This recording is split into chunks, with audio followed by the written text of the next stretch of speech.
কঠিন ব্যাপার। কাজী মনে রাখবেন, পিতামাতা সন্তানের জন্য বিরাট বড় নিয়ামত। আল্লাহ পাক হাবিব বলেছেন, নূরে মুজাসসাম হাবিবুল্লাহ হুজুর পাক সাল্লাল্লাহু আলাইহি সাল্লাম বলেছেন, মা মিন ওয়ালাদিন বাররিন ইয়ানজিরু লিওয়ালিদাইহি নাজরা রাহমাতিন ইল্লা কাতাবাল্লাহু লাহু বিকুল্লি নাজরাতিন হাজ্জাতাম মাবরুরা। ক্বালু ওয়া ইন নাজরা মিয়াতা ইয়াওমিন ওয়া ইন নাজরা কুল্লা ইয়াওমিন মিয়াতা মাররা। ক্বালা আল্লাহু আকবার ওয়া আতিয়াব। হযরত সাহাবায়ে কেরাম রাদিয়াল্লাহু তাআলা আনহুম ওনাদের উদ্দেশ্যে সাইয়্যিদুল মুরসালিন, ইমামুল মুরসালিন, খাতামুন নবীন, নূরে মুজাসসাম হুজুর পাক সাল্লাল্লাহু আলাইহি সাল্লাম এরশাদ মুবারক করলেন, মা মিন ওয়ালাদিন বাররিন ইয়ানজিরু লিওয়ালিদাইহি নাজরাত রাহমাতিন। যেই সন্তান তার পিতামাতার দিকে রহমতের দৃষ্টিতে, দয়ার দৃষ্টিতে তাকায়, যেই সন্তান তার পিতামাতার দিকে রহমতের দৃষ্টিতে, দয়ার দৃষ্টিতে তাকায়, কাতাবাল্লাহু লাহু বিকুল্লি নাজরাতিন হাজ্জাতাম মাবরুরা। আল্লাহ পাক রব্বুল আলামিন যেই সন্তান পিতামাতার দিকে দয়ার দৃষ্টিতে তাকায়, সেই সন্তানের প্রতি দৃষ্টিতে, একটা দৃষ্টিতে কয় সেকেন্ড সময় লাগে জানেন? একটা দৃষ্টিতে একটা পলক ফেলতে 1 সেকেন্ডের 10 ভাগের 4 ভাগ সময় লাগে। 1 সেকেন্ডের 10 ভাগের 4 ভাগ। এক দৃষ্টিতে 5 সেকেন্ড 5 বার একটা দৃষ্টিতে সন্তান 1 সেকেন্ডের 10 ভাগের 4 ভাগ সময় লাগে একটা দৃষ্টিতে, একবার পলক ফেলতে। তাহলে এই একটা দৃষ্টিতে সন্তান যখন পিতামাতার দিকে তাকায়, এক দৃষ্টিতে আল্লাহ পাক প্রতি দৃষ্টিতে একটা কবুল হজের সওয়াব ওই সন্তানের আমলনামায় দান করেন। সুবহানাল্লাহ। সাহাবায়ে কেরাম রাদিয়াল্লাহু তাআলা আনহুম জিজ্ঞাসা করলেন, ইয়া রাসূলুল্লাহ, ইয়া হাবিবাল্লাহ সাল্লাল্লাহু আলাইহি সাল্লাম, আমরা তো পিতামাতার সাথে একই ঘরে অবস্থান করি, প্রতিদিন অসংখ্যবার দেখা সাক্ষাৎ হয়, তাহলে 1 সেকেন্ডে 10 ভাগের 4 ভাগে যদি 5টা করে হজের সওয়াব হয়, তাহলে এক পিতামাতার সাথে এক ঘরে আমরা অবস্থান করি, সারাদিন অসংখ্যবার পিতামাতার দিকে আমরা রহমতের দৃষ্টিতে, খুশির দৃষ্টিতে, আনন্দের দৃষ্টিতে তাকাই, তাহলে আল্লাহ পাক কতগুলি সওয়াব দিবেন। হাবিবুল্লাহ নূরে মুজাসসাম হুজুর পাক সাল্লাল্লাহু আলাইহি সাল্লাম বলে, দেখো আল্লাহু আকবার ওয়া আতিয়াব। আল্লাহ পাক মহান, আল্লাহ পাকের কাছে কোনো সওয়াবের অভাব নেই, নেকির অভাব নেই। লক্ষ লক্ষ কোটি কোটি বার তাকাইলে কোটি কোটি হজের সওয়াব আল্লাহ পাক সন্তানের আমলনামায় দান করেন। সুবহানাল্লাহ। কাজে পিতামাতা সন্তানের জন্য বিরাট বড় নিয়ামত। সেটা আল্লাহ পাক হাবিব বলেছেন, হাদিস শরীফে এসেছে, মান বাররা ওয়ালিদাইহি কুনতু লাহু ওয়ালিয়ান ফিদ দুনিয়া ওয়া ফি কবরিহি মুনিসা ওয়া ফিল হাশরি রহিমা ওয়া লা সিরাতি দালিলা ইউকাল্লিমুনা বিলা ওয়াসিতা। আল্লাহ পাকের হাবিব সাইয়্যিদুল মুরসালিন, ইমামুল মুরসালিন, খাতামুন নবীন, নূরে মুজাসসাম হুজুর পাক সাল্লাল্লাহু আলাইহি সাল্লাম এরশাদ মুবারক করেন, মান বাররা ওয়ালিদাইহি কুনতু লাহু ওয়ালিয়ান ফিদ দুনিয়া। যেই সন্তান তার পিতামাতার সাথে সৎ ব্যবহার করে, আল্লাহ পাক বলেন হাদিসে কুদসি, আল্লাহ পাক বলেন যেই সন্তান তার পিতামাতার সাথে সৎ ব্যবহার করে, কুনতু লাহু ওয়ালিয়ান ফিদ দুনিয়া, আল্লাহ পাক বলেন আমি নিজে সেই সন্তানের জন্য দুনিয়াতে তার ওলি হই, তার বন্ধু হই, তার অভিভাবক হই। সুবহানাল্লাহ। অফি কবরিহি মুনিসা, কবরে আমি তার বন্ধু হই। অফিল হাশরি রহিমা, হাশরের ময়দানে আমি তার প্রতি দয়ালু হই। ওয়ালা সিরাতে দালিলা, পুলসিরাত আমি নিজে তাকে পার করে দিই। উকাল্লিমুনা বিলা ওয়াসিতা, জান্নাতে বিনা মধ্যস্থতায় সরাসরি আমি সেই সন্তানের সাথে কথা বলবো। সুবহানাল্লাহ। কুনতু লাহু ওয়ালিয়ান ফিদ দুনিয়া, দুনিয়াতে আল্লাহ পাক সেই সন্তানের ওলি হন, ওলি আল্লাহ হিসেবে কবুল করে নেন। অফি কবরিহি মুনিসা, কবরে আল্লাহ পাক তার বন্ধু হন। অফিল হাশরি রহিমা, হাশরের ময়দানে সেই সন্তানের প্রতি আল্লাহ পাক দয়ালু হন। ওয়ালা সিরাতে দালিলা, পুলসিরাত আল্লাহ পাক নিজের রাস্তা দেখিয়ে দেন, কুদরতিভাবে পার করে দেন। এবং উকাল্লিমুনা বিলা ওয়াসিতা, আল্লাহ পাক বলেন বিনা মধ্যস্থতায় পিতামাতার সন্তুষ্টিপ্রাপ্ত সন্তান, পিতামাতার সন্তুষ্টিপ্রাপ্ত সন্তানের সাথে আমি হাশরের ময়দানে জান্নাতে বিনা মধ্যস্থতায় সরাসরি আমার দিদার দান করে আমি তার সাথে কথা বলবো। সুবহানাল্লাহ। কাজে পিতামাতা সন্তানের জন্য বিরাট বড় নিয়ামত। সুবহানাল্লাহ। যেটা বর্ণনা করে শেষ করার মতো নয়, যেটা বলতেছিলাম ঘটনা, খেয়াল আছে না? খেয়াল আছে তো? মোহাম্মদ বিন হারুন বখলি রহমাতুল্লাহ আলাইহি, ওনার ঘটনা। বাইজিদ বোস্তামি রহমাতুল্লাহ আলাইহি উনি বলেন, আমার মাথা চক্কর খেয়ে গেল, আমি ওনার সামনে চলে গেলাম, যদি আমার নাম বলে দিলেন, আবার 20 বছর যাবত ইবাদত কবুল হয় না সেটাও বলে দিলেন, আবার আমি কে তাও উনি আল্লাহ পাকের সাথে কথা বলে জানতে পারলেন। উনি জিজ্ঞেস করলেন, কি ব্যাপার, কেন তোমার ইবাদত কবুল হয় না? আর কেন, কিভাবে আমার নাম তুমি জানলে আর ইবাদত কবুল হয় না, তারপরও কেন তুমি ইবাদত করো? সে ব্যক্তি বলেন, হে মোহাম্মদ বিন হারুন বখলি, উনি বলেন, হে বাইজিদ বোস্তামি রহমাতুল্লাহ আলাইহি, আমার স্ত্রীর সাথে মায়ের মনোমালিন্য হয়, আমি বাড়িতে আসার পর আমার স্ত্রী মায়ের বিরুদ্ধে আমাকে উত্তেজিত করে, স্ত্রীর পক্ষ নিয়ে আমি মাকে একটা ধাক্কা দিয়েছিলাম, আমার মা জমিনে পড়ে যান, আমার জন্য মায়ের মুখ দিয়ে অটোমেটিক বের হয়ে যায়, তোমাকে আল্লাহ পাক জাহান্নামে নিক। নাউজুবিল্লাহ। হে বাইজিদ বোস্তামি রহমাতুল্লাহ আলাই, পরবর্তীতে মায়ের বৃদ্ধ বয়সে আমি বুঝতে পারলাম আমার ভুল হয়েছে, কিন্তু ওই অপরাধের জন্য আমি মায়ের কাছে ক্ষমা চাইনি। অন্যান্য কোনো এক ক্ষেত্রে আমি মায়ের সাথে সদ্ব্যবহার করার কারণে মা আবার আমার প্রতি দোয়াও করেছিলেন। এক পর্যায়ে আমার পরবর্তী ব্যবহারে মা সন্তুষ্ট, একদিন আমার জন্য দোয়া করেছিলেন, বাবা তুমি যেখানেই থাকো আল্লাহ পাকের সাথে সরাসরি কথা বলতে পারবে। মা আমার জন্য দোয়া করেছেন। মায়ের দোয়ার কারণে আমি আল্লাহ পাকের প্রত্যেকটা ইবাদত বন্দেগী করার পর 20 বছর যাবত নামাজ পড়ি, রোজা রাখি, হজ করি, যত ইবাদত বন্দেগী আমি করি না কেন আমি বলি আল্লাহ পাক আমার এই নামাজ কি কবুল হয়েছে? আল্লাহ পাক বলেন না কবুল হয়নি। আল্লাহ পাক আমার রোজা কি কবুল হয়েছে? আল্লাহ পাক বলেন না কবুল হয়নি। আল্লাহ পাক আমার হজ কি কবুল হয়েছে? আল্লাহ পাক বলেন না কবুল হয়নি। 20 বছর যাবত। আর ওই যে আমার মা আমার জন্য এক পর্যায়ে দোয়া করেছিলেন যে তুমি যেখানে থেকে আল্লাহ পাকের সাথে কথা বলতে পারবে, সেজন্য আমি কথা বলতে পারি। 20 বছর যাবত প্রতি বছর একজন বুজুর্গ ওলি আল্লাহ এসে আমাকে জানান যে তোমার হজ কবুল হয়নি। সবাই শুনে আমার জন্য আশ্চর্য হন। আমি আপনি আসার আগে জানলাম আল্লাহ পাক আপনার নাম আমাকে বলে দিয়েছেন। উনি বললেন তাহলে হে ব্যক্তি, আমি তোমার জন্য আল্লাহ পাকের কাছে দোয়া করতে পারি, দোয়া করব? উনি বলেন হে বাইজিদ বোস্তামি রহমাতুল্লাহ আলাই, এটা কি বলবো? হাদিসে রয়েছে আল্লাহ পাক হাবিব বলেছেন যে পিতামাতার অসন্তুষ্টি আল্লাহ পাকের অসন্তুষ্টি, পিতামাতার বদদোয়া সন্তানের জন্য নির্ঘাত কবুলযোগ্য। 20 বছর যাবত কোন ইবাদত আমার কবুল হয় না। আপনার পূর্বে অনেক বুজুর্গ ওলি আল্লাহ এসেছেন, সবাই আমার জন্য দোয়া করেছেন, আজ পর্যন্ত আমার দোয়া কবুল হয়নি। আপনি দোয়া করবেন না করবেন এটা আপনার ইখতিয়ার। আমি কঠিন বদনসিব। আমার স্ত্রীর কথা নিয়ে মাকে ধাক্কা দিয়েছিলাম, মা বলেছিলেন আল্লাহ পাক তোমাকে জাহান্নামে নিক। এই অপরাধটা সরাসরি আমি মায়ের কাছে ক্ষমা চাইনি, যার কারণে আমার ইবাদত বন্দেগীগুলি কবুল হচ্ছে না। এখন দোয়া করা না করা আপনার ইখতিয়ার, আপনার ইচ্ছা। উনি তখন দোয়া করেন আল্লাহ পাক হে বারে ইলাহি রব্বুল আলামিন, আপনার এই লোকটা সে তো জানে আল্লাহ পাক, সে তো আপনার কাছে তওবা করেছে, ইস্তিগফার করেছে, নামাজ কালাম পড়তেছে, ইবাদত বন্দেগী করতেছে। আল্লাহ পাক আপনি দয়া করে তাকে ক্ষমা করে দিন। আল্লাহ পাক আমার দোয়া আপনি কবুল করুন, আমার উসিলে আপনি তার দোয়া কবুল করুন, ইত্যাদি ইত্যাদি বলে অনেক দোয়া করলেন। আল্লাহ পাক বলেন হে আমার বন্ধু হযরত বাইজিদ বোস্তামি রহমাতুল্লাহ আলাইহি, আপনি যেটা আমার লক্ষ্যস্থল ওলি আল্লাহ, আপনি যেটা আমার বন্ধু, আপনার দোয়া তো আমি ফিরিয়ে দিতে পারি না, আপনার দোয়া আমি কবুল করলাম, আপনার দোয়া আমি কবুল করলাম। আপনি জেনে রাখুন, তবে তার মা যে তার জন্য বদদোয়া করেছে এটা তো বৃথা যেতে পারে না। তার মায়ের বদদোয়ার কারণে আমি সর্বপ্রথম তাকে জাহান্নামে নিব, আমি তাকে জাহান্নামে নিব, এবং আপনার দোয়ার কারণে তার মাকে ডেকে এনে তার মায়ের মাধ্যমে তার জাহান্নামের আযাব গজব দেখিয়ে তার মায়ের মাধ্যমে সুপারিশ করিয়ে আপনার দোয়ার কারণে তাকে আমি পরবর্তীতে জান্নাতে নিব। সুবহানাল্লাহ। সালাসু দাওয়াতের মুস্তাজাবাত, 3টা দোয়া নির্ঘাত কবুলযোগ্য। পিতামাতার দোয়া বদদোয়া সন্তানের জন্য। কাজে মনে রাখবেন কঠিন ব্যাপার যে পিতামাতা সন্তানের জন্য দোয়া করেন সেটা আল্লাহ পাক যেমন কবুল করেন, পিতামাতা সন্তানের জন্য বদদোয়া করলেও সেটাও আল্লাহ পাক কবুল করেন। কাজে মনে রাখবেন কোশ্চিন কালেও পিতামাতার সাথে অসৎ ব্যবহার করা যাবে না, খারাপ ব্যবহার করা যাবে না। এটা কঠিন বিষয়, ফিকিরের বিষয়। আরেকটা ঘটনাকে তাই উল্লেখ করা হয়েছে।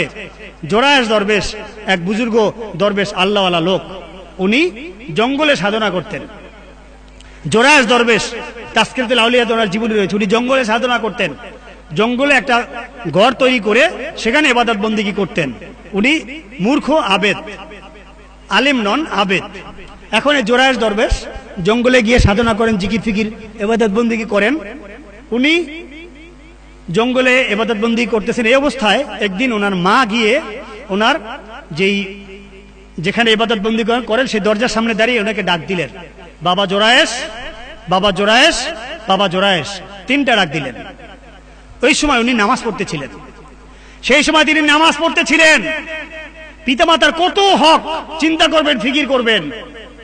হাদিসে রয়েছে আল্লাহ পাকের হাবিব যে আমাদের নবী, আপনার নবী, কুল কায়নাতের নবী, কুল মাখলুকাতের নবী, নূরে মুজাসসাম হাবিবুল্লাহ হুজুর পাক সাল্লাল্লাহু আলাইহি সাল্লাম, উনি ওনার আব্বাজানকে পাননি। উনি ওনার আব্বাজানকে পাননি, ওনার আম্মাজানকে পেয়েছেন। 6 বছর বয়সে ওনার আম্মাজান ইন্তেকাল করেছেন। মায়ের খেদমত সন্তান বড় হলে করতে পারে, উনি মায়ের খেদমত করতে পারেননি। কিন্তু আল্লাহ পাকে হাবিব মাকে সরাসরি পাননি। মায়ের খেদমত সন্তান কিভাবে করবে, হাদিস শরীফে সেটা বর্ণনা করে গেছেন হাবিবুল্লাহ নূরে মুজাসসাম হুজুর পাক সাল্লাল্লাহু আলাইহি সাল্লাম, তিনি সেটা হাদিস শরীফে বর্ণনা করে গেছেন মায়ের হক সন্তানের প্রতি কত বেশি। একদিন আল্লাহ পাকে হাবিব বসে আছেন, সাহাবায়ে কেরাম রাদিয়াল্লাহু তাআলা আনহুম ওনাদেরকে নিয়ে তালিম দিচ্ছেন। হঠাৎ করে পর্দার আয়াত নাজিল হওয়ার আগে হঠাৎ করে একজন মহিলা, এক বৃদ্ধা মহিলা নূরে মুজাসসাম হাবিবুল্লাহ হুজুর পাক সাল্লাল্লাহু আলাইহি সাল্লাম ওনার সামনে হাজির হলেন। হাবিবুল্লাহ নূরে মুজাসসাম হুজুর পাক সাল্লাল্লাহু আলাইহি সাল্লাম খুব দ্রুত তাজিম তাকরিমের সাথে দাঁড়িয়ে গেলেন। তাজিম তাকরিম করে দাঁড়িয়ে গেলেন। নূরে মুজাসসাম হাবিবুল্লাহ হুজুর পাক সাল্লাল্লাহু আলাইহি সাল্লাম সাহাবায়ে কেরাম রাদিয়াল্লাহু তাআলা আনহুদের সামনে উনারা তাজ্জব হয়ে গেলেন যে কি ব্যাপার, এক বৃদ্ধা মহিলা আসলেন আর আল্লাহ পাকে হাবিব যিনি এত সম্মান যার, উনি দাঁড়িয়ে গেলেন, তাজিম তাকরিম করলেন। আল্লাহ পাক হাবিব ওনার চাদর মোবারক খুলে বিছিয়ে দিলেন এবং ওই মহিলা ওনাকে বসতে বললেন। সুবহানাল্লাহ। হাবিবুল্লাহ নূরে মুজাসসাম হুজুর পাক সাল্লাল্লাহু আলাইহি সাল্লাম চাদর মোবারক বিছিয়ে দিলেন। এটা কঠিন ব্যাপার। যিনি সাইয়্যিদুল মুরসালিন, যিনি ইমামুল মুরসালিন, যিনি খাতামুন নবীন, যিনি নূরে মুজাসসাম, যিনি শুধুমাত্র আল্লাহ পাক নন, এছাড়া সমস্ত মর্যাদার অধিকারী, সমস্ত মর্যাদা মর্তবার অধিকারী, ওনার চাদর মোবারকে বসতে পারে এত বড় সাহস কার? ওনার চাদর মোবারক, যার জিসিম মোবারকে মশা মাছি পড়ে না, সুবহানাল্লাহ, যার জিসিম মোবারকে মশা মাছি বসতে পারে না, ওনার চাদর মোবারকে বসার অধিকার রাখে কে? কার এত বড় সাহস? স্বয়ং আল্লাহ পাক হাবিব নিজে ওই মহিলার জন্য চাদর মোবারক বিছিয়ে দিলেন। এরপরে কথাবার্তা হলো, উনি আবার চলে গেলেন, তাজিম তাকরিম করলেন, চলে গেলেন, খেদমত করলেন। সাহাবায়ে কেরাম রাদিয়াল্লাহু তাআলা আনহুম জিজ্ঞেস করলেন, ইয়া রাসূলুল্লাহ সাল্লাল্লাহু আলাইহি ওয়াসাল্লাম, এমন এক মহিলা আসলেন, আপনি তাজিম তাকরিম করে দাঁড়িয়ে গেলেন, সম্মান করলেন, খেদমত করলেন, আপনার চাদর মোবারক ওনাকে দিলেন বসতে, উনি কে? সাইয়্যিদুল মুরসালিন, ইমামুল মুরসালিন, খাতামুন নবীন, নূরে মুজাসসাম হাবিবুল্লাহ হুজুর পাক সাল্লাল্লাহু আলাইহি সাল্লাম দরদর করে দু চোখ মোবারক দিয়ে অশ্রু মোবারক প্রবাহিত করলেন। হে আমার সাহাবায়ে কেরাম রাদিয়াল্লাহু তাআলা আনহুম, নিজের মাকে পাইনি, নিজের বাবাকে পাইনি, পিতামাতার খেদমত আমি করতে পারিনি। এই মহিলা আমার দুধ মা হযরত হালিমাতুস সাদিয়া আলাইহা সালাম। মায়ের দুধের মূল্য সারা দুনিয়ার মালিক যদি কোনো সন্তান হয়, সারা দুনিয়ার মালিকও যদি কোনো সন্তান হয়, মায়ের এক ফোঁটা দুধের মূল্য সন্তানের পক্ষে দেয়া সম্ভব নয়। আল্লাহ পাকে হাবিব দরদর করে চোখ মুবারক দিয়ে অশ্রু মুবারক বের করে দিলেন। হে সাহাবায়ে কেরাম রাদিয়াল্লাহু তাআলা আনহুম, আমার মায়ের খেদমত আমি করতে পারিনি। 6 বছর বয়সে আম্মা জান ইন্তেকাল করেছেন, পিতাকে তো দেখিনি। উনি আমার দুধ মা, উনি আমাকে দুধ মুবারক পান করিয়েছেন, উনি এসেছেন সেজন্য ওনার খেদমত করেছি। সুবহানাল্লাহ। কাজী পিতামাতার হক সন্তানের প্রতি কত বেশি ফিকির এবং চিন্তার বিষয়। এই আল্লাহ পাক হাবিব বললেন, দেখো হে দুনিয়ার মানুষ, তোমরা মনে রাখবে পিতামাতার কত হক। আল্লাহ পাক হাবিব বলেন, হাদিস শরীফে এসেছে, যদি আমি কাবা শরীফে দাঁড়িয়ে নামাজ আদায় করি, কাবা শরীফে দাঁড়িয়ে আমি নামাজ আদায় করি এমন সময় যদি আমার পিতামাতা আমাকে ডাক দেন, যদি আমার পিতামাতা জীবিত থাকতেন, আমার পিতামাতা যদি জীবিত থাকতেন, ওনাদেরকে যদি আমি পেতাম আর আমি নামাজে দাঁড়িয়েছি ইবাদত বন্দেগী করতেছি, এমন সময় আমার আব্বা আম্মা যদি আমাকে ডাক দিতেন, আমি নামাজ ছেড়ে দিয়ে আজাবতু হা লাব্বাইক, আমার পিতামাতার জবাবে আমি বলতাম আমি লাব্বাইক, আমি হাজির। সুবহানাল্লাহ। কঠিন ব্যাপার। আল্লাহ পাক হাবিব বলে দিলেন যে হে সন্তানেরা, তোমরা জেনে রাখো, আমি আল্লাহ পাকের ইবাদত বন্দেগী নামাজে থাকলেও আমার পিতামাতাকে যদি আমি পেতাম, ওনারা আমাকে নামাজে থাকা অবস্থায় ডাক দিলে আমি নামাজ ছেড়ে দিয়ে, আল্লাহ পাকের ইবাদত ছেড়ে দিয়ে পিতামাতার ডাকে সাড়া দিতাম। সুবহানাল্লাহ। সেটা এই ঘটনা ঘটে গেল জোরায়েস দরবেশ রহমাতুল্লাহ আলাইহি। ওনার জীবনী মুবারকে উনি আলেম ছিলেন না, মূর্খ ছিলেন, আবেদ। মনে রাখবেন ইলমের কত ফজিলত। আল্লাহ পাক হাবিব বলেছেন, ফদলুল আলিম আলাল আবেদ কা ফদলি আলা আদনাকুম। একজন আলেমের ফজিলত একজন আবেদের উপরে এত বেশি, যেমন আল্লাহ পাক হাবিব বলে আমার ফজিলত একজন আবেদের উপরে আলেমের ফজিলত এত, যেমন আমার ফজিলত তোমাদের সাধারণ উম্মতের উপরে। সুবহানাল্লাহ। কাজেই এই জোরায়েস দরবেশ রহমাতুল্লাহ আলাইহি উনি জঙ্গলের মধ্যে ইবাদত বন্দেগী করতেন, উনি নামাজে দাঁড়িয়েছেন। এমন সময় ওনার আম্মা এসে ডাক দিলেন, বাবা জোরায়েস। সাড়া নেই। বাবা জোরায়েস, সারা শব্দ নেই। বাবা জোরায়েস, কোনো সারা শব্দ নেই। 3টা ডাক দিয়ে ওনার আম্মা কিছু বলে চলে গেলেন। কি বলেছেন উনি শুনেছেন। এখন যখন আম্মা চলে গেলেন উনি চিন্তা করলেন যে আমি নামাজ পড়তেছি, আল্লাহ পাকের ইবাদত, আর এদিকে মায়ের হক, মা ডাকতেছেন, কার ডাকে সাড়া দিব? নামাজ তো আল্লাহ পাকের ডাক। এটা চিন্তা করে মায়ের ডাকে সাড়া না দিয়ে উনি নামাজ পড়তে লাগলেন। ওনার আম্মা কিছুটা অসন্তুষ্ট হয়ে কিছু বলে চলে গেলেন। ঠিক তার কিছুদিন পর ওই এলাকার বাদশার কাছে একটা বিচার আসলো। বাদশার কাছে একটা বিচার আসলো, ওই পাশে একটা মহিলা ছিল, সেই মহিলার একটা অবৈধ সন্তান হয়েছে। সেই মহিলার একটা অবৈধ সন্তান হয়েছে। এখন বাদশার কাছে বিচার গেল যে মহিলাটা, তার অবৈধ সন্তান হয়েছে, কোত্থেকে আসলো সন্তান? বাদশার কাছে মহিলাকে নেওয়া হলো, বাদশাহ কাজীর কাছে নেওয়া হলো। কাজী মহিলাকে জিজ্ঞাসা করলো যে মহিলা, তোমার তো শাস্তি হবে, তোমার শাস্তি হবে যে তোমার এই সন্তান আসলো কোত্থেকে, কে সন্তানের পিতা বলো তো? এখন মহিলা সে নিজে বাঁচার জন্য স্বাভাবিক যার নাম বলবে, কাজী তার সাথে তার বিয়ে পড়িয়ে দিবে, এজন্য ভালো লোকের নাম বলা দরকার। বদনসিব মহিলা সে বলল যে জঙ্গলের মধ্যে যে এক দরবে সাধনা করে তার সাথে তার অবৈধ সম্পর্কের কারণে সন্তানটা হয়েছে।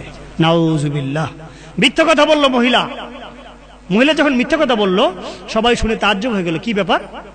জোরায়ের দরবেশকে সবাই চিনে জানে, ভালো জানে, দরবেশ জঙ্গলের মধ্যে ইবাদত বন্দেগী করে, রিয়াজত মাশাক্কাত করে, আর সে গোপনে গোপনে এই কাজ করে। নাউজুবিল্লাহ, আস্তাগফিরুল্লাহ।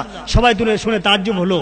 এবার বাদশাহ এই কাজী লোক পাঠালো দরবেশকে ধরে আনার জন্য, পাকাও করে আনার জন্য। জোরায়ের দরবেশকে আনা হলো কাজীর সামনে। এবার জোরায়ের দরবেশ যখন দরজা দিয়ে ভিতরে প্রবেশ করলো, ভিতরে প্রবেশ করেই দেখতে পেল যে সেই রুমের মধ্যে, কাজীর রুমে এক পাশে সেই খারাপ মহিলাটা দাঁড়িয়ে আছে। এটা দেখে জোরায়ের দরবেশ একটা মুচকি হাসি দিল। উনি একটা মুচকি হাসি দিলেন। যখন মুচকি হাসি দিলেন, এবারে কাজী বলতেছে যে তোমার শাস্তি হবে, আপনার শাস্তি হবে। কেন? যে আপনি জঙ্গলের মধ্যে বসে দরবিশি করেন আর আপনারা এই যে ইত্যাদি ইত্যাদি আজে বাজে কথা বলতে লাগলো। তাহলে এবার জোরায়ের দরবেশ রহমতুল্লাহ বলতেছে, ঠিক আছে হে কাজী, আমি বললে তো তোমরা বিশ্বাস করবে না, কারণ আমার কথার তো কোনো সাক্ষী নেই। এখন মহিলা বলতেছে তার কথায় যদি তোমরা বিশ্বাস করো তাহলে এক কাজ করো, সন্তানকে নিয়ে আসো, সন্তানকে নিয়ে আসো। আনা হলো। এবার জোরায়ের দরবেশ বলতেছে, হে সন্তান তুমি বলো তো তোমার পিতাকে, হে সন্তান তুমি বলো তোমার পিতাকে। সন্তান বলতেছে অমুক বাড়ির রাখালের সাথে তার মায়ের অবৈধ সম্পর্ক ছিল, সেই রাখালটা হচ্ছে সন্তানের পিতা। এখন জোরায়ের দরবেশ তো এই কাজী তো ওনার সাথে বেয়াদবি করে বসেছে।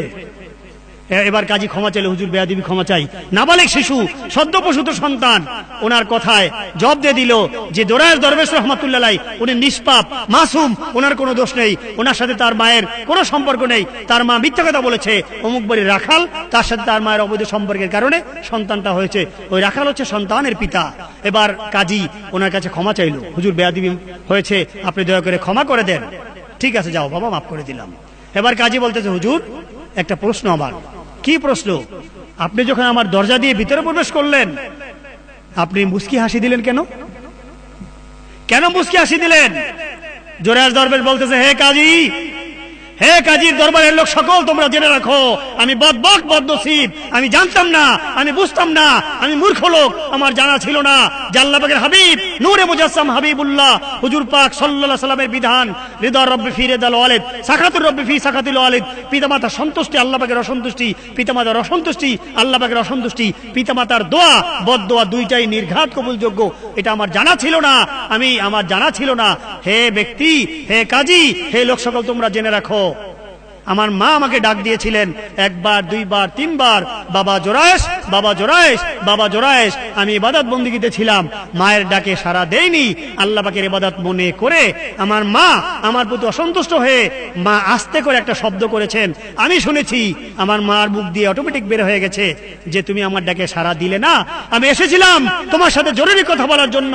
হে আমার সন্তান, আমার ডাকে সাড়া দিলে না, তোমার সাথে এক অবৈধ মহিলার দেখা হবে। তুমি জঙ্গলে থাকো, রিয়াজত সাক্ষাৎ করো, এক অবৈধ মহিলার সাথে তোমার দেখা হবে। আমি এখানে প্রবেশ করে দেখতে পেলাম এক অবৈধ মহিলা, মায়ের দোয়া বদদোয়া যে এত ডাইরেক্ট কবুল হয়, সরাসরি কবুল হয়, আমি আগে জানতাম না। হে বাদশাহ, হে কাজী, তোমরা জেনে রাখো, এটা আমার ভুল হয়েছে, তোমরা জেনে রাখো ইতিহাসটা। আমি ঢুকে দেখলাম তোমার এখানে অবৈধ মেয়েটা, অবৈধ মহিলাটা, সেজন্য আমি মুচকি হাসি দিয়েছি। কাজী মনে রাখবেন, পিতামাতা সন্তানের জন্য বিরাট বড় নিয়ামত। যার পিতামাতা বেঁচে আছেন, ভুলেও কশ্চিন কালেও পিতামাতার সাথে অসৎ ব্যবহার করা যাবে না, বরং পিতামাতার সাথে সব সময় সৎ ব্যবহার করতে হবে।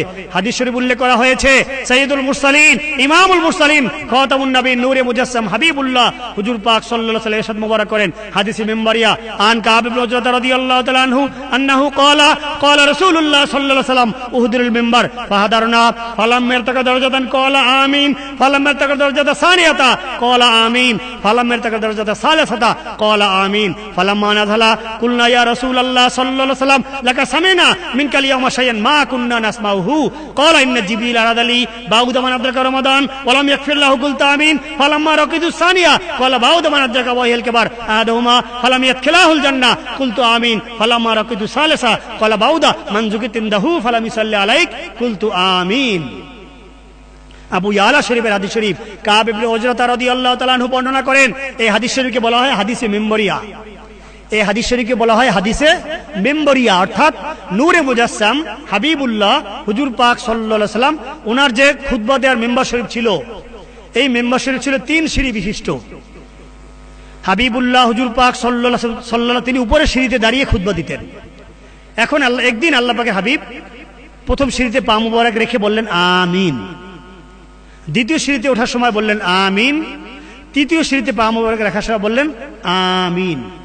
ব্যতিক্রম ঘটনা ঘটে গেল একদিন।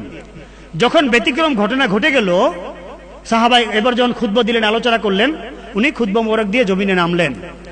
খুতবা দিয়ে জমিনে যখন নামলেন, জমিনে নামার পর সাহাবায়ে কেরাম রাদিয়াল্লাহু তাআলা আনহুদের মাঝে বসলেন। এবার জিজ্ঞাসা করলেন, ইয়া রাসূলুল্লাহ, ইয়া হাবিবাল্লাহ সাল্লাল্লাহু আলাইহি সাল্লাম, আজকে একটা ব্যতিক্রম জিনিস দেখলাম যা কোনোদিন আমরা দেখিনি। যে কি? আপনি প্রতি সিঁড়িতে পা মুবারক রাখার সময় আমিন আমিন আমিন বললেন। এর কি কারণ? নিশ্চয়ই তো কারণ রয়েছে। সাইয়্যিদুল মুরসালিন, ইমামুল মুরসালিন, নূরে মুজাসসাম হাবিবুল্লাহ হুজুর পাক সাল্লাল্লাহু আলাইহি সাল্লাম বললেন, হে সাহাবায়ে কেরাম রাদিয়াল্লাহু তাআলা আনহুম, আপনারা জেনে রাখুন, আমি যখন প্রথম সিঁড়িতে পা মুবারক রাখি, আল্লাহ পাক রব্বুল আলামিন ওনার পক্ষ থেকে হযরত জিবরিল আলাইহিস সালাম এসে বলেন, ইয়া রাসূলুল্লাহ, ইয়া হাবিবাল্লাহ সাল্লাল্লাহু আলাইহি সাল্লাম, স্বয়ং আল্লাহ পাক রব্বুল আলামিন আজকে বিশেষ 3টি কথা নিয়ে আমাকে পাঠিয়েছেন। বিশেষ 3টি কথা নিয়ে আমাকে পাঠিয়েছেন। আমি যখন প্রথম সিঁড়িতে পা মুবারক রাখলাম, হযরত জিবরিল আলাইহিস সালাম বললেন, ইয়া রাসূলুল্লাহ সাল্লাল্লাহু আলাইহি সাল্লাম, আল্লাহ পাক বলেছেন, আমি জিবরিল আলাইহিস সালাম আমিও বলি যে কি, যেই ব্যক্তি তার জীবনে রমাদান শরীফ মাস পেল, এই যে 2 মাস পরে রমজান শরীফ আসতেছে, যে ব্যক্তি তার জীবনে রমাদান শরীফ মাস পেল, এই রমজান শরীফ মাস পেয়ে রমাদান মাসের হক আদায় করলো না, যে ব্যক্তি রমজান শরীফের হক আদায় করলো না, রমজান শরীফের রোজাগুলি ঠিক মতো রাখলো না, রমজান শরীফের হক আদায় করলো না, আল্লাহ পাকের হাবিব বলেন, জিবরিল আলাইহিস সালাম বলেন, আল্লাহ পাক বলেছেন, সেই ব্যক্তির জন্য আফসোস, ধ্বংস, জাহান্নাম। কাজী হে আল্লাহ পাকের হাবিব, আপনিও বলুন তার জন্য আফসোস, ধ্বংস, জাহান্নাম। হাবিবুল্লাহ হুজুর পাক সাল্লাল্লাহু আলাইহি সাল্লাম বললেন, আমি বলি হ্যাঁ, আমিও বললাম যে হ্যাঁ, যে ব্যক্তি তার জীবনে রমাদান মাস পেল, রমাদান মাসের রোজাগুলি ঠিক মতো রাখলো না, হক যথাযথভাবে আদায় করলো না, সে ব্যক্তির জন্য ধ্বংস, জাহান্নাম, আফসোস। আমিন। আমি যখন দ্বিতীয় সিঁড়িতে পা মুবারক রাখি, হে সাহাবায়ে কেরাম রাদিয়াল্লাহু তাআলা আনহুম, হযরত জিবরিল আলাইহিস সালাম বললেন, ইয়া রাসূলুল্লাহ, ইয়া হাবিবাল্লাহ সাল্লাল্লাহু আলাইহি সাল্লাম, আল্লাহ পাক রব্বুল আলামিন বলেছেন, মান আদরাকা আবাওয়াহিল কিবার আহাদুহুমা ফালাম ইয়াদখিলাহুল জান্নাহ। যেই সন্তান তার পিতামাতাকে পেল, পিতামাতাকে পেয়ে পিতামাতার সন্তুষ্টি হাসিলের মাধ্যমে জান্নাত হাসিল করলো না, পিতামাতার সন্তুষ্টি হাসিলের মাধ্যমে জান্নাত হাসিল করলো না, আল্লাহ পাক বলেছে সেই ব্যক্তির জন্য ধ্বংস, জাহান্নাম, আফসোস। আমি জিবরিল আলাইহিস সালাম বলি তার জন্য ধ্বংস, জাহান্নাম, আফসোস। আল্লাহ পাক বলেছেন আপনাকে বলার জন্য, আপনিও বলুন তার জন্য ধ্বংস, জাহান্নাম, আফসোস। আল্লাহ পাকের হাবিব বলেন, হ্যাঁ, যেই সন্তান তার পিতামাতাকে পেল, পিতামাতার হক আদায় করলো না, পিতামাতার সন্তুষ্টি হাসিল করলো না, তার জন্য ধ্বংস, জাহান্নাম, আফসোস। আমিন। ফালাম্মা রাকিতু সালিসা, যখন আমি তৃতীয় সিঁড়িতে পা মুবারক রাখি, ক্বালা জিবরিল আলাইহিস সালাম বাউদা মান যুকিতিনদাহু ফালাম ইসাল্লি আলাইক আমি যখন তৃতীয় সিঁড়িতে পা মোবারক রাখি, হযরত জিবরিল আলাইহিস সালাম বললেন, ইয়া রাসূলুল্লাহ, ইয়া হাবিবাল্লাহ সাল্লাল্লাহু আলাইহি ওয়াসাল্লাম, আল্লাহ পাক বলেছেন আমি বলি আপনিও বলুন, যেই ব্যক্তির সামনে আপনার নাম মোবারক উচ্চারণ করা হয়, যে ব্যক্তির সামনে আপনার নাম মুবারক উচ্চারণ করা হয়, মুহাম্মদ, আহমদ, নবী, রসুল ইত্যাদি বলা হয়, সাল্লাল্লাহু আলাইহি সাল্লাম বলা হয় না, আপনার সামনে দুরূদ শরীফ পাঠ করে না। আজকে আফসোসের বিষয়, অনেক বক্তা দেখবেন ওয়াজ করে, নসিহত করে, মুহাম্মদ বলেছে, ঈসা বলেছে, মুসা বলেছে ইত্যাদি, এইভাবে নাউজুবিল্লাহ নাউজুবিল্লাহ ভাবে বলা কাটটা কুফরির অন্তর্ভুক্ত। আল্লাহ পাক বলেছেন, লা তাজআলু দুআ রাসূলে কা দুআই বাদিকুম বাদান, তোমরা নিজেরা যেভাবে পরস্পরকে ডাকো আমার নবীজিকে তোমরা সেভাবে ডেকো না, বরং তাজিম তাকরিমের সাথে ওনার নাম মোবারক উচ্চারণ করবে। যে যত বেশি তাজিম তাকরিমের সাথে ওনার নাম মোবারক উচ্চারণ করবে সে তত বেশি ফজিলত লাভ করবে। সুবহানাল্লাহ। এই হাদিস শরীফে যেটা বলা হলো, আল্লাহ পাক হাবিব বলেন, যে ব্যক্তি সামনে আপনার নাম, আমার নাম মোবারক উচ্চারণ করা হয়, সে যদি আপনার ওনার নাম মোবারক শুনে ওনার শানে সাল্লাল্লাহু আলাইহি ওয়াসাল্লাম স্পষ্ট অক্ষরে, আজকে দেখবেন অনেকে কিতাবাদি লিখতে গিয়ে দন্তস্ব দিয়ে বিসর্গ অথবা স দিয়ে বিসর্গ লেখে, এটা মাকরু, তাহারিমি এবং ক্ষেত্র বিশেষে কুফরির অন্তর্ভুক্ত। কেন? সাল্লাল্লাহু আলাইহি ওয়াসাল্লাম স্পষ্ট অক্ষরে লেখলে একটু জায়গা বেশি লাগে, একটু জায়গা বেশি লাগে। এই জায়গা সংক্ষিপ্ত করার জন্য দ দিয়ে অথবা স দিয়ে লেখে। কুল কায়নাতের যিনি মালিক, যার উসিলায় আপনার সৃষ্টি, যার উসিলায় কায়নাত সৃষ্টি, যার উসিলায় মানুষ সৃষ্টি, যার উসিলায় কাগজ সৃষ্টি, যার উসিলায় কলম সৃষ্টি, ওনার নাম মোবারক লিখতে গিয়ে কার্পণ্য করে, ওনার সাথে দুরূদ শরীফ লিখতে কার্পণ্য করে। নাউজুবিল্লাহ। স্পষ্ট অক্ষরে লিখতে হবে সাল্লাল্লাহু আলাইহি ওয়াসাল্লাম, এবং বলার সময় সাইয়্যিদুল মুরসালিন, ইমামুল মুরসালিন, খাতামুন নবীন, রাহমাতুল লিল আলামিন, নূরে মুজাসসাম, হাবিবুল্লাহ, যত তাজিম তাকরিমের সাথে ওনার নাম মোবারক উচ্চারণ করা হয় তত তিনি বেশি ফজিলত, মর্যাদা, মর্তবা লাভ করবেন। সুবহানাল্লাহ। মনে রাখবেন, যত বেশি তাজিম তাকরিমের সাথে ওনার নাম মোবারক উচ্চারণ করা হয় তত বেশি ফজিলতের কারণ। এটা আল্লাহ পাক হাবিব বলেছেন। হাদিস শরীফে ব্যাখ্যা উল্লেখ করা হয়েছে, এক বুজুর্গ ওলি আল্লাহ, বিশ্ববিখ্যাত মুহাদ্দিস ইমাম আবু জুরা রাহমাতুল্লাহ আলাইহি, ইমাম আবু জুরা রাহমাতুল্লাহ আলাইহি পৃথিবীর ইতিহাসে বড় বড় মুহাদ্দিস অতীত হয়েছেন, ওনাদের মধ্যে একজন শীর্ষস্থানীয় মুহাদ্দিস ইমাম আবু জুরা রাহমাতুল্লাহ আলাইহি, বিশ্ববিখ্যাত মুহাদ্দিস। উনি ইন্তেকাল করলেন। উনি যখন ইন্তেকাল করলেন, ওনার প্রতিবেশীর মধ্যে আরেকজন বুজুর্গ ওলি আল্লাহ, ইমাম আবু জুরা রাহমাতুল্লাহ আলাইহিকে স্বপ্নে দেখলেন যে ইমাম আবু জুরা রাহমাতুল্লাহ আলাইহি উনি আসমানের উপরে ফেরেশতাদের ইমাম হয়ে নামাজ পড়াচ্ছেন। সুবহানাল্লাহ। ইমাম আবু জুরা রাহমাতুল্লাহ আলাইহি বিশ্ববিখ্যাত মুহাদ্দিস, আসমানের উপরে ফেরেশতাদের ইমাম হয়ে নামাজ পড়াচ্ছেন। এখন স্বপ্নদ্রষ্টা ওলি আল্লাহ উনি এটা দেখে তাজ্জুব হয়ে গেলেন যে কি ব্যাপার, ইমাম আবু জুরা রাহমাতুল্লাহ আলাইহি ওনার বাড়ি অমুক এলাকায়, অমুক জায়গায় ওনার মাজার শরীফ, উনি দেখতেছে আসমানের উপরে ফেরেশতাদের ইমাম হয়ে নামাজ পড়াচ্ছেন, কি ব্যাপার?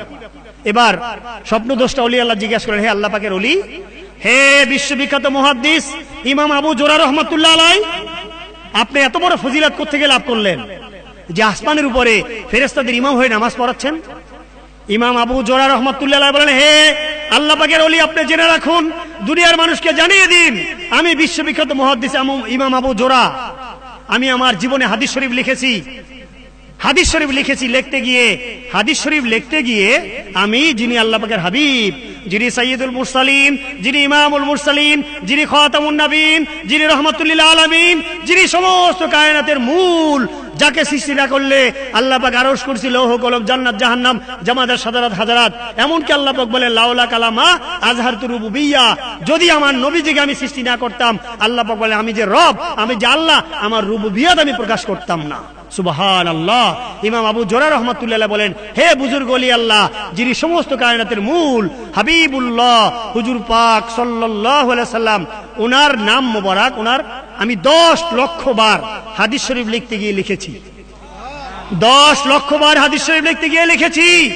প্রতিবারে প্রতিবারে স্পষ্ট অক্ষরে সাল্লাল্লাহু আলাইহি ওয়াসাল্লাম স্পষ্ট অক্ষরে আমি লিখেছি, যার কারণে হাদিস শরীফে রয়েছে আল্লাহ পাক হাবিব বলেন, মান সাল্লা আলাইয়া সালাতাও ওয়াহিদা সাল্লাল্লাহু আলাইহি আশারু সালাওয়াত হুত্তাত আনহু আশারু খতিয়াত রুফিআত লাহু আশারু দারাজাত। আল্লাহ পাক হাবিব বলেন, যে ব্যক্তি আল্লাহ পাক হাবিবের শানে একবার মাত্র দুরূদ শরীফ পাঠ করবে, আল্লাহ পাক রব্বুল আলামিন তার প্রতি 10টা রহমত নাজিল করেন, 10টা গুনাহ খাতা মাফ করেন, তার 10টা মর্যাদা বৃদ্ধি করে দেন।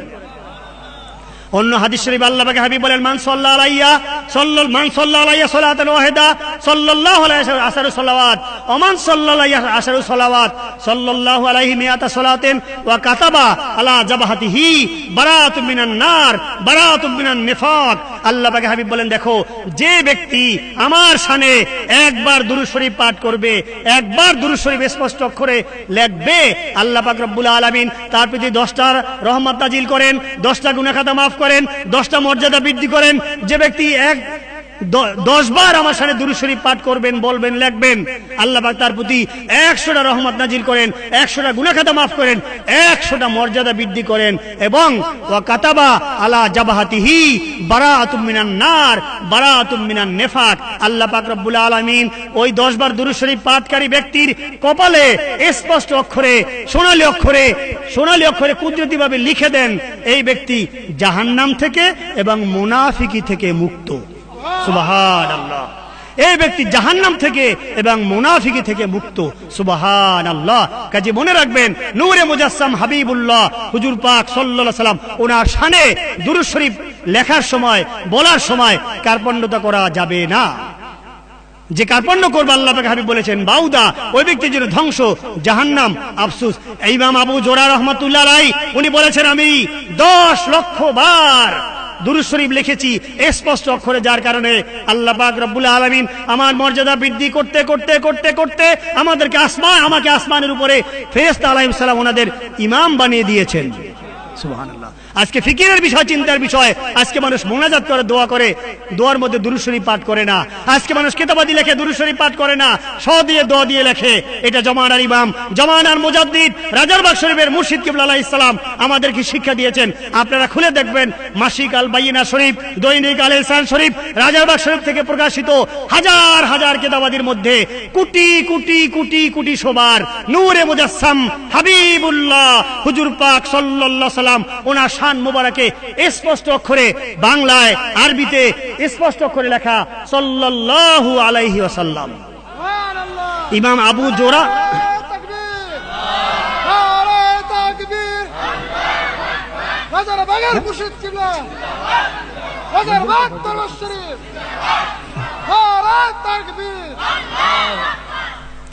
ফিকির করতে হবে, জানতে হবে, বুঝতে হবে, ওলি আল্লাহদেরকে চিনতে হবে। ইমাম আবু জোরা রাহমাতুল্লাহ যদি 10 লক্ষ বার দুরূদ শরীফ স্পষ্ট করে লিখে ফেরেশতাদের ইমামতি করতে পারেন, তাহলে বর্তমান জমানার যিনি মুজাদ্দিদ, হাদিস শরীফে রয়েছে, আল্লাহ পাক হাবিব বলেন, আবু দাউদ শরীফের হাদিস শরীফ, লা ইয়াজালু ফীকুম সাবাতুন বিহিম ইয়ামতুরুন ইয়ারজুকুন ইয়ানসুরুন হাত্তা ইয়াতা আমরুল্লাহ। হে দুনিয়ার মানুষ, তোমরা জেনে রাখো, আল্লাহ পাকের জমিনে সব সময় 7 জন ব্যক্তি থাকেন, যাদেরকে কুতুবুল আলম বলা হয়। ওনাদের উসিলায় জমিনবাসী রিজিক পায়, বৃষ্টি পায়, রহমত, বরকত, সাকিনা ওনাদের উসিলায় জমিনবাসী লাভ করে। সুবহানাল্লাহ। হাত্তা ইয়াতা আমরুল্লাহ, কিয়ামত পর্যন্ত এটা থাকবে। বর্তমান জমানায় এটা নাই, আছে। এই জমানার মুজাদ্দিদ, জমানার লক্ষ্যস্থল, যার উসিলায় জমিনবাসী রহমত, বরকত, সাকিনা লাভ করতেছে। আপনারা শুনে তাজ্জুব হবেন, আজ থেকে গত 2-3 বছর আগে একবার পত্রিকা এসেছিল সারা বিশ্বব্যাপী, যে কোত্থেকে বড় আকারের একটা গ্রহ, না জানো কি বড় আকারের একটা কি যেন বাংলাদেশের দিকে ধাবিত হয়ে আসছে, পৃথিবীর দিকে ধাবিত হয়ে আসছে। গত কয়েক বছর আগে, 2-3 বছর আগে পত্রিকা এসেছিল, কি যেন পৃথিবীর দিকে ধাবিত হয়ে আসছে, এবং এটা গবেষণা করে দেখা গেছে যে বাংলাদেশের উপরে আসবে।